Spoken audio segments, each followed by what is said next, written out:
UP PGT का जो paper हुआ उसमें काव्य गुण, काव्य दोष, शब्द शक्ति, दो टॉपिक के मैं प्रश्न आपको दिखाता हूं अपने नोट्स में भी और क्लास में भी। आप पहले काव्य गुण के देखेंगे। काव्य गुण से एक प्रश्न आपका आया हुआ था। देखिए एक प्रश्न था ऐसा कुछ, यहाँ पर भी आपको मैं दिखाऊंगा। मेरे ख्याल से ये पॉइंट था। ये देखिए, ये आपका शब्द देखेंगे किसके अंतर्गत है। ये प्रसाद गुण, प्रसाद गुण का एक उदाहरण दिया, उदाहरण नंबर 4। गंध सत अरविंद नंदन विश्व नंदन सार अखिल उर रंजन निरंजन एक अनिल उदार। ये प्रश्न नंबर आप मतलब ये पॉइंट ये इसमें पूछा था काव्य का कौन सा गुण है, प्रसाद गुण है। अब इसमें मेरे ख्याल से देखिए प्रश्न नंबर ये कौन से में आता है, प्रश्न नंबर देखिएगा है कि नहीं। ये प्रश्न नंबर 11 पेपर में अपने प्रश्न नंबर 11। गंध सत अरविंद नंदन विश्व नंदन सार अखिल उर रंजन निरंजन एक अनिल उदार।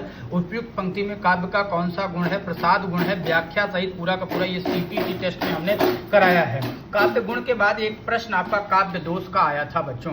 काव्य दोष में आपका प्रश्न क्या है, देखिए प्रश्न क्या है काव्य दोष में जो है आपको, हाँ प्रश्न दो काव्य में ये था क्लिष्टत्व दोष से एक प्रश्न आया था कि कौन सा क्लिष्टत्व दोष है। उसमें यही पंक्ति थी शायद, अजा सहेली तासुरी पुता जननी भरतार ताके सुत के मित्र को भज तू बारंबार। ये देखिए पूरी डिटेल व्याख्या दिखी हुई है। और ये क्वेश्चन आप हमारे सेट में, अपने सेट में आप अगर देखेंगे बच्चे तो ये क्वेश्चन आपका है क्वेश्चन नंबर गुण दोष का है ना। ये पेज नंबर 42 पे था। पेज नंबर 42 में प्रश्न नंबर 6। ये देखिए प्रश्न नंबर 6, अजा सहेली तासुरी पुता जननी भरतार ताके सुत के मित्र को भज तू बारंबार उपयुक्त दोहे में कौन सा काव्य दोष है। श्रुति कटुत्व क्लिष्टार्थत्व निरर्थकत्व निहातार्थत्व।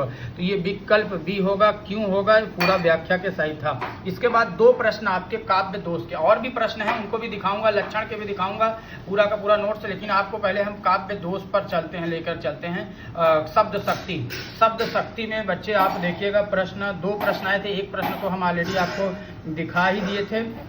एक प्रश्न ये देखिए, ये प्रश्न बहुत आसान था। यदि लक्षणा से निकलने वाले अर्थ में वाच्यार्थ भी सम्मिलित रहता है तो कौन सी लक्षणा शब्द शक्ति होती है, उपादान लक्षणा शब्द शक्ति होती है। एक प्रश्न ये, और एक प्रश्न आपका ये 15 नंबर, जब जब पनघट जाऊं सखीरी व जमुना के तीर भरी भर जमुना उमड़ चलती इन नैनन के नीर। तो अभी आर्थी व्यंजना है। देखिए आर्थी व्यंजना के अंतर्गत अगर आपको नोट्स में भी देखेंगे बच्चों, आपको इसीलिए मैं कहता हूं कि सीपीटी बहुत इंपॉर्टेंट टेस्ट होता है। ये देखिए रस व्यंजना इसमें दिया हुआ है ना, ये आपको मैंने दिखाया था, एक वीडियो के माध्यम से दिखा ही दिया था। आर्थी व्यंजना और एक आपका जो है आर्थी व्यंजना शाब्दी व्यंजना, ये इसमें देखिए मतलब आप देख रहे हैं 4 प्रश्न हमने आपको दिखाए इसमें हैं। वीडियो को लाइक करें, शेयर करें, बने रहे इसके शुक्ला।